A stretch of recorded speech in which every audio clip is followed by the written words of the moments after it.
The vast waters of Lake Champlain appear peaceful, pleasure boats cruising along, visitors temporarily breaking that calm serenity. But under those pleasure crafts and bathers, something strange may be lurking in the lake waters, a mysterious creature yet to be captured. This is my first year lifeguard, and all of a sudden you see these things come out of the water, and you gotta believe it's something. We were sitting in the sailboat hoping for a breeze, and Ben said, "Do you see what I see over there?" And I said, "Yeah, I think so." And it was two humps heading south. You know, it was like a telephone pole that had on it swimming down the lake, moving at a good speed. Well, we have been camping down there last summer and this summer and have never seen anything like it before. And when they come this high out of the water, we definitely knew it was something. There's been a long history of reported sea monster sightings here on Lake Champlain, as far back as 1609, when French explorer Samuel de Champlain discovered this vast body of water. He reported seeing a sea monster lurking out in the distance. Since then, hundreds of people claim to have seen a similar sight, a creature they fondly call Champ. It's a saga of sorts, a never-ending search for this elusive monster, which they say bobs its head out of the water every now and then. People don't want to readily admit that they've seen something like that. It was 6 months before Roland Haight got the courage to tell his family about his first-hand look at Champ. It's like a telephone pole. Like a big telephone pole with a head on, just going right down the lake, yeah. Yeah, it was creating a wake similar to a boat that was trolling. Well, I spent 4 years in the Navy in the South Pacific, and I've seen a lot of things at sea. I've seen whales, I've seen porpoise, flying fish, sea turtles, manta rays, and sharks. And this was none of those. Sketches of Champ through the years show the similar characteristics described by eyewitnesses. The creature is believed to be up to 20 feet in length, have a snake-like head, 2 or more appendages, and 2 humps. The most convincing photo is perhaps this one, published 5 years ago in the New York Times. It was taken by Sandra Mancy along the Vermont shoreline. It's likened to this creature, the reputed Loch Ness Monster of Scotland, captured on film in 1934. Unfortunately, in the eyes of the scientific community, a photograph is not definitive evidence. They want a specimen in hand to examine. Joe Zorzinski, a social studies teacher, has been on a 12-year crusade looking for Champ. He's called the Champ expert. He and his wife Pat make annual scuba diving expeditions, compiling data and reported sightings. We have over 260 reported sightings on record. We have several photographs. We have some possible sonar targets of an animate object. So I do think that we have some of the pieces of the jigsaw puzzle. As Zorzinski and his wife jumped in to comb the murky waters searching for answers, so too did our photographer Dick Fisher with an underwater camera. There are numerous things underneath. We're starting to discover some shipwrecks and some other bits and pieces of what Lake Champlain has down below.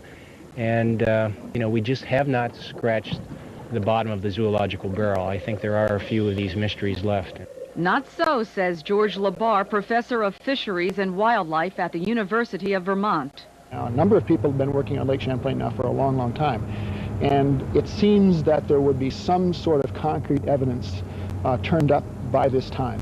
But Lake Champlain is vast. The lake straddles the American-Canadian border, stretches 109 miles long and 11 miles wide.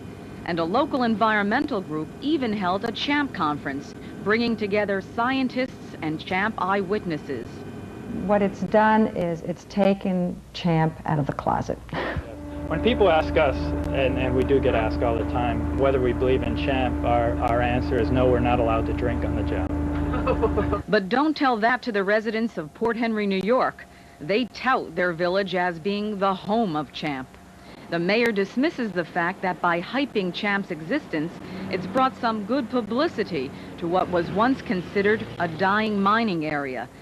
As mayor of Port Henry, you'd put your reputation on the line. There is a sea monster in Lake Champlain. I would.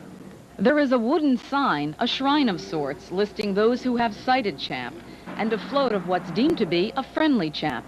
The New York legislature even has a law on the books protecting Champ from any willful act resulting in injury or harassment and encouraging report of sighting of such animals. In Vermont, during the last session, Senator Philip Hoff spearheaded similar legislation. Senator, one might say, you've got to be kidding. A law protecting a sea monster? Why not? We protect other animals. And give these people the benefit of the doubt in case. Why not? Why not? Skeptics are quick to say the Champ sightings may just be eel or lake sturgeon, but even those possibilities have experts arguing. It swims wrong if it's an eel. Eels do this as they go through the water. And what we see, or what people describe generally, is this kind of thing. The sturgeon is a large fish in this lake, probably runs up to 150 pounds, and they're known to come up and roll over and make a big fuss. You could confuse a sturgeon for something much larger at a distance. The entire controversy has some longtime residents totally confused. What do the local folks think of Champ? Most of them haven't seen him, so I think they think that there might be a Champ, even if there isn't. I simply can't believe in a monster. Champ, where are all the little champs? Where are all the little monsters?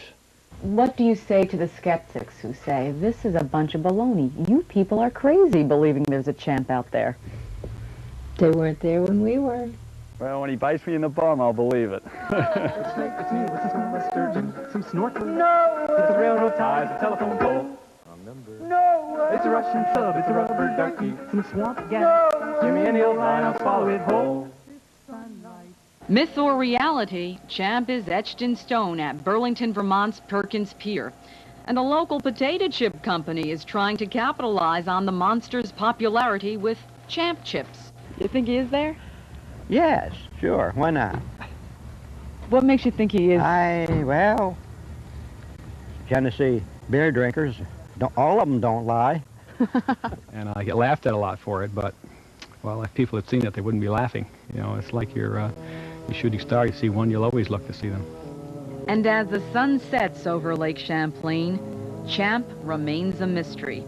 If he does exist, maybe one day the sea creature will decide to rear its snake-like head above the surface long enough to make his identity known.